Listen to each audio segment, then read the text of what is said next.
किशोरपुरा गांव के किडनी की बीमारी से ग्रसित इंदिराज सैनी का अब जयपुर के एसएमएस अस्पताल में इलाज चलेगा। मानव सेवा संस्थान के संस्थापक सुरेश मीणा किशोरपुरा ने बताया कि मंगलवार को पूर्व मंत्री विधायक राजेंद्र सिंह गुड़ा ने इंदिराज सैनी के आगे के इलाज के लिए महाराष्ट्र सरकार के द्वारा दी गई एम्बुलेंस पीड़ित इंदिराज सैनी के घर पर भेजी।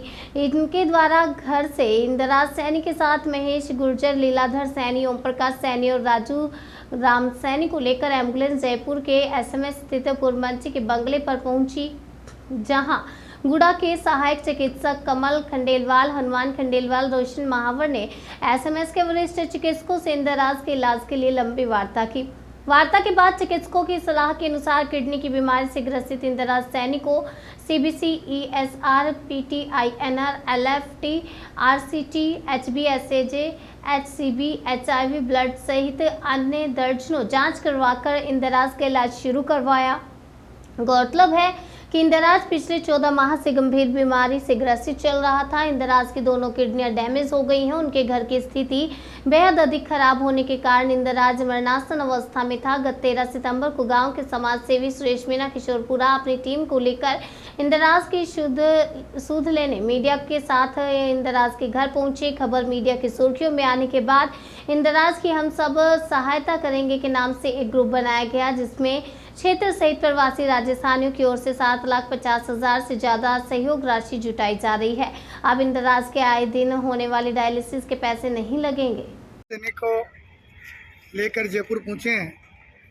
अब इनका इलाज जयपुर के एसएमएस अस्पताल में चलेगा। पूर्व मंत्री गुड़ा जी ने रुग्ण वाहिनी जो एम्बुलेंस है महाराष्ट्र सरकार की, वो इसके लिए भिजवाई है और अब आगे का इलाज यहाँ के चिकित्सकों की सलाह अनुसार चलेगा। और ये जो आप देख रहे हैं लंबी बिल्डिंग, इसी में इसका इलाज चलेगा। अब इंदिराज सैनी को नया जीवन मिलता है, क्या किडनियाँ मिलती है, नहीं मिलती है, क्या स्थिति रहेगी, इंदिराज की नई ज़िंदगी की शुरुआत कैसे होगी। हमारे वरिष्ठ जिन्होंने डॉक्टर किरोड़ी लाल जी मीणा, राजकुमार जी शर्मा, राजेंद्र गुड़ा जी, बहुत सारे पूर्व मंत्री, राज्यसभा सांसदों के चिकित्सा के रूप में आपने हमेशा सेवाएं दी हैं। और स्थिति ये है कि आज एसएमएस अस्पताल के का ऐसा कोई वरिष्ठ चिकित्सक नहीं है जो हनुमान जी खंडेलवाल का नाम नहीं जानता हो। अक्सर इसी बंगले से करीब 18-19 साल से ऐसे पेशेंटों का इलाज देखते हैं, इसलिए सीनियर हैं, इनको सारा मालूम है किस तरीके से इंदिराज का इलाज चलेगा। हनुमान जी खंडेलवाल आगे के इलाज के बारे में बताएंगे। अब इंदिराज सैनी का के हालात के बारे में किस तरीके से इलाज चलेगा। हनुमान जी खंडेलवाल। सबसे पहले तो मैं धन्यवाद देना चाह रहा हूँ हमारे पूर्व मंत्री राजेंद्र गुड़ा जी को। ये गुड़ा जी राजनीतिक तो करते हैं, लेकिन एक और इन्होंने कार्य हाथ में ले रखा है। राजनीति के अलावा एक और कार्य हाथ में ले रखा, वो सेवा। यहाँ पर इस बंगले पर गरीब, मरीज, ज़रूरतमंद व्यक्ति किसी भी जाति या धर्म का हो, वो आ जाए और इलाज के लिए वो बताता है तो उसकी व्यवस्था के रूप में निःशुल्क गुड़ा जी की तरफ से करी जाती है।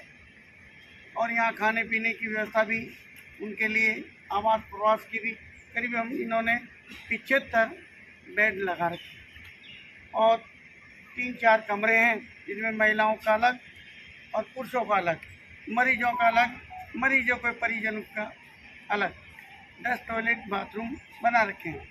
तो ये जो सेवा का कार्य हाथ में ले रखा है, ये एक बहुत बड़ी अपने आप में विशाल उपलब्धि है। यहाँ देश से नहीं विदेश के भी लोग आते हैं। राजस्थान पे माननीय गुड़ा साहब ने कह रखा है, भाई किसी भी जाति या धर्म का हो, ऐसा नहीं कि झुंझुनू से आने वाला व्यक्ति का आप इलाज करो। यहाँ पर इस बंगले नंबर 2 पर कोई भी व्यक्ति आ जाए तो पैसे के अभाव में उसको इलाज से वंचित नहीं रखा जाएगा, चाहे उसके पास पैसा है या नहीं है। सरकार की तरफ से सारी सुविधाएं मिलती है, फिर भी अगर कोई असुविधा रहती है तो उसके लिए दवा की उपलब्धता हम बाहर मेडिकल स्टोर से नियुक्त कर रखा है, उससे लेकर के उसकी व्यवस्था पूर्ण रूप से कर सकते हैं, उसका इलाज करवाने में सक्षम है। ऐसे माननीय मंत्री जी ने ये बेड़ा उठा रखा है, ये बहुत बहुत धन्यवाद के साधुवाद के पात्र हैं। मैं भी जब से देख रहा हूँ तो ये 2 नंबर बंगले का रूप है कि यहाँ जो भी आता है अब उसका सेवा का कार्य में ही लग जाता है। तो मंत्री जी ने कह रखा है। दूसरा, इसका इंद्राज की किडनी वाला जो ट्रांसप्लांटेशन का मामला है, हमने चिकित्सकों से बात की है और इनका इन्वेस्टिगेशन चालू है। भर्ती कराएंगे, इलाज कराएंगे और गवर्नमेंट हॉस्पिटल में इलाज की व्यवस्था हो जाएगी।